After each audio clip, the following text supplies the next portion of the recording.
Welcome to ancient tales. तमाम देखने और सुनने वालों को मेरी तरफ से बहुत बहुत सलाम। शालूम एवरीवन।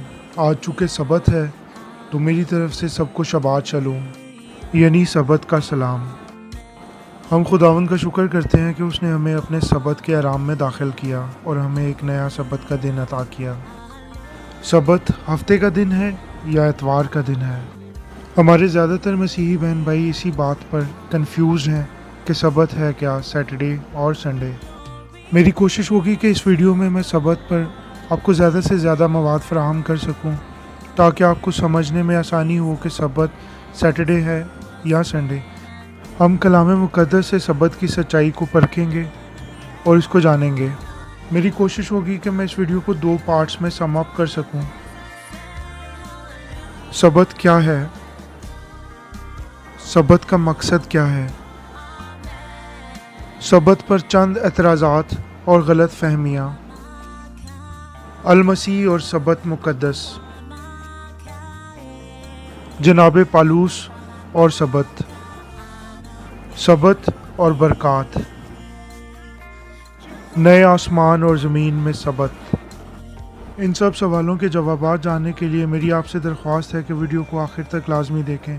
बहुत हार्ड वर्क और रिसर्च के बाद एक वीडियो कंप्लीट होती है। इस मेहनत के अगेंस्ट मेरी आपसे रिक्वेस्ट है कि आप वीडियो को लाइक कर दें, और अगर आपने अभी तक चैनल को सब्सक्राइब नहीं किया तो सब्सक्राइब करके बेल आइकन को प्रेस कर दें, ताकि मेरी नई आने वाली वीडियोस आप तक बआसानी पहुंचती रहें। सबत इब्रानी लफ्ज़ शबात की अरबी शक्ल है। लफ्ज़ शबात या सबत यूँ तो नहायत गहरे मानी रखता है, ताहम आम तौर पर इससे मुराद ख़ास आराम का दिन लिया जाता है। इब्रानी लुगत के मुताबिक इससे मुराद ठहरना, रोकना, दस्तबरदार होना, फारिग होना वगैरह हैं।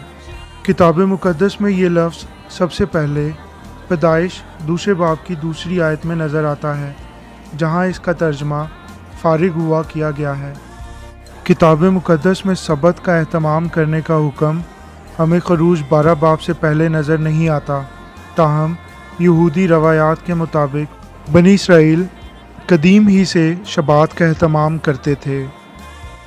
तालमूदी रवायात के मुताबिक जिस ज़माना में बुज़ुर्ग मूसा फ़िरौन के महल में शाहाना ज़िंदगी गुजारा करते थे, इन अयाम में उन्होंने फ़िरौन के सामने ये तजवीज़ रखी कि इब्रानियों को हफ्ता में एक मुकम्मल दिन आराम करने के लिए दिया जाए। पेश खिदमत है तालमूद से इक़्तिबासात, मुअल्लिफ़ एच पिलानो, मुतरजम स्टीफ़न बशीर, नाशरीन मकतूबा, अनावीम सफ़ा नंबर 90। इसमें कुछ यूँ दर्ज है, मूसा ने मिस्र के बादशाह के सामने इस बात पर ज़ोर दिया कि वो जोशन के इलाका के आदमियों के लिए हर हफ्ते में इनको कामों से आराम के लिए एक दिन की छुट्टी की मंजूरी दे, और बादशाह ने इसकी दरख्वास्त की मंजूरी दे दी। मूसा ने कहा कि अगर तुम मजबूरन सख्ती से इनसे मजदूरी करवाओगे तो इनका ज़ोर ख़त्म हो जाएगा, इसलिए अपने फ़ायदा के लिए इन्हें इजाज़त दे कि वो हफ्ते में कम से कम एक दिन आराम करें, ताकि अपनी जान को बहाल कर सके। और खुदावंद मूसा के साथ था और उसकी शोहरत सारी ज़मीन पर फैल गई। सबत से मुतल्लिक़ रब जलील का हुक्म है कि इसको याद करके पाक माना जाए। इसमें काम काज ना किया जाए, ना ही अपने मुलाजमीन या नौकर चाकर से काम लिया जाए। अगर हम खरूज 20वें बाब की 8वीं से 11वीं आयत का मुतालिया करें तो हम इस नतीजा पर पहुँचते हैं कि खुदावंद तौरात शरीफ में ये बताते हैं कि उन्होंने 6 दिन में कायनात की तख्लीक की, और 7वें दिन वो तख्लीक कायनात से फारिग हुए और उन्होंने आराम किया। बहुत से नाक़दीन बाइबल ये एतराज़ करते हैं कि रब जलील जो थकता नहीं कैसे आराम कर सकता है। यहूदी मुफस्सिर राशि के मुताबिक यहाँ आराम से मुराद नमूना है। तौरा के दिए जाने के वक्त बनी नौ इंसान को ये नमूना दिया गया कि इस मुक़द्दस और बाबरकत दिन बारी ताला अपने तमाम काम से फारिग हुए और उन्होंने अपने काम से ठहर कर इस पर नज़र की। लिहाजा मोमिन ईमानदारों को भी اس روز اپنے معمولات زندگی میں ٹھہر کر کائنات پر نظر کرنی چاہیے اور اس میں موجود تخلیقات پر نظر دوڑانی چاہیے۔ سوچنا چاہیے کہ باری تعالیٰ نے اس کو زمین پر کیوں بھیجا۔ مروجہ مسیحت میں سبت کو لے کر کئی طرح کی غلط تعلیمات رائج ہیں، جن میں سے ایک یہ ہے کہ سبت صرف ہفتے کا دن ہے۔ گریگورین کیلنڈر میں دن رات 12 بجے سے شروع ہوتا ہے، یعنی کرسچینٹی کے مطابق سبت جمعہ کی رات 12 بجے سے لے کر ہفتہ کی رات 12 بجے تک ہے۔ یہ سبت کو ناپنے کا غیر بائبلی طریقہ ہے۔ کتاب مقدس میں ایک دن غروب آفتاب سے لے کر دوسرے غروب آفتاب تک شمار کیا جاتا ہے، یعنی در حقیقت سبت کا دن جمعہ کی شام غروب آفتاب سے شروع ہوتا ہے اور اگلے روز یعنی ہفتہ کے غروب آفتاب کے وقت تک ختم ہوتا ہے۔ دوسری طرف مسیحت میں یہ تعلیم گھر کر گئی ہے کہ تجسم باری تعالیٰ جناب یہوشوا مسیح یسوع المسیح نے سبت کے دن کو منسوخ کر دیا، یا مومن ایمانداروں کو باری تعالیٰ کی طرف سے دیے جانے والے حکم کو ختم کر کے غالباً اس میں کسی قسم کی آسانی پیدا کر دی ہے۔ اناجیل جلیل میں مندرج جناب المسیح کی زندگی کے واقعات کو پڑھنے سے معلوم ہوتا ہے کہ سبت یسوع المسیح کا دستور تھا۔ حوالے کے لیے دیکھیے متی 12 باب 8ویں سے 10ویں آیت، مرکز 1 باب 12 آیت، مرکز 1 باب 2 اور 3 آیت، مرکز 6 باب 4 آیت، لوکا 4 باب 16 آیت، لوکا 4 باب 31 سے 38 آیت، لوکا 6 باب 6 آیت، لوکا 10 باب 13 آیت۔ ان تمام حوالہ جات کے مطابق یسوع المسیح اپنے دستور کے مطابق یہودی عبادت خانہ میں جایا کرتے اور وہاں تعلیم و تربیت کیا کرتے تھے۔ سے میں یہ نتیجہ اخذ کرنا کہ ایک شخص جس کا سبت دستور ہو سبت کو منسوخ یا موقوف کرتا ہے، عقل مندی ہرگز نہیں۔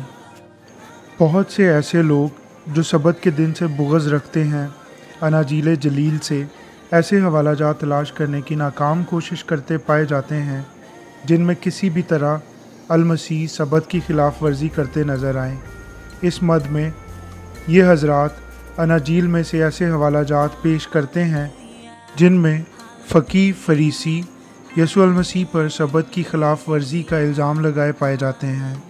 مثلاً سبت کے روز شفا دینا، متی کی انجیل 9 باب 12 سے 14 آیت، مرکز کی انجیل 3 باب پہلی 6 آیات، لوکا 6 باب 6 سے 11 آیت، لوکا 13 باب 10 سے 17 آیت۔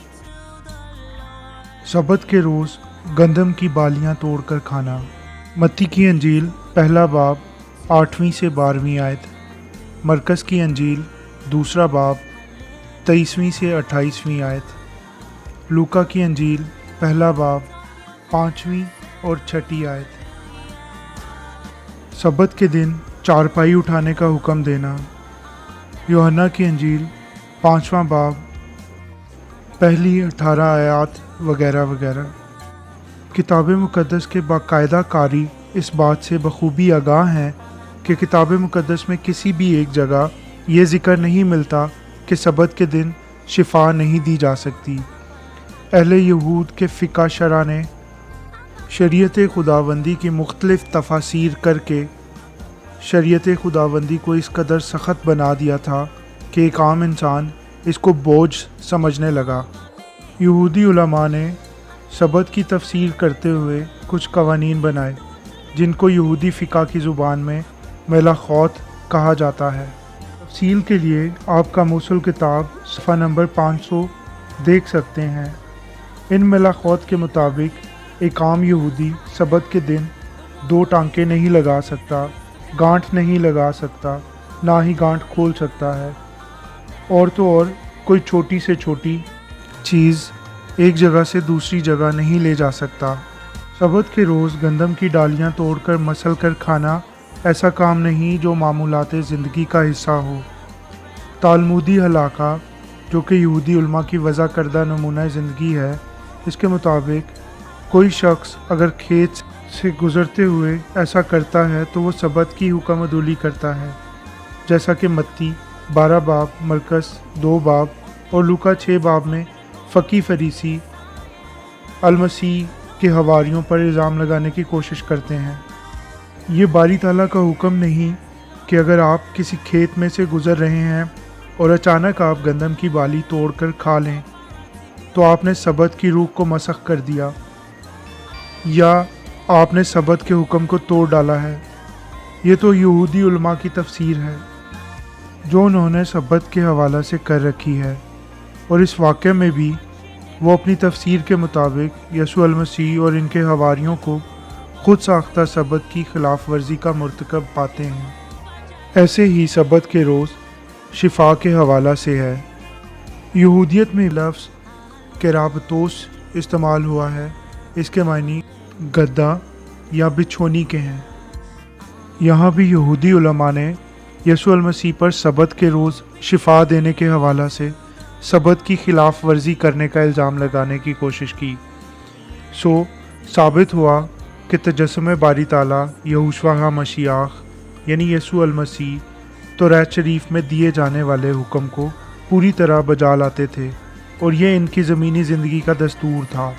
वो किसी भी तरह सबत तोड़कर खिलाफ शरअ काम नहीं कर सकते। बाइबल मुक़द्दस के मुताबिक खिलाफ शरअ काम गुनाह है, बामुताबिक इस्तिस्ना 4 बाब उसकी 2 आयत और यूहन्ना रसूल का पहला ख़त 3 बाब की 4 आयत। Hallelujah, hallelujah.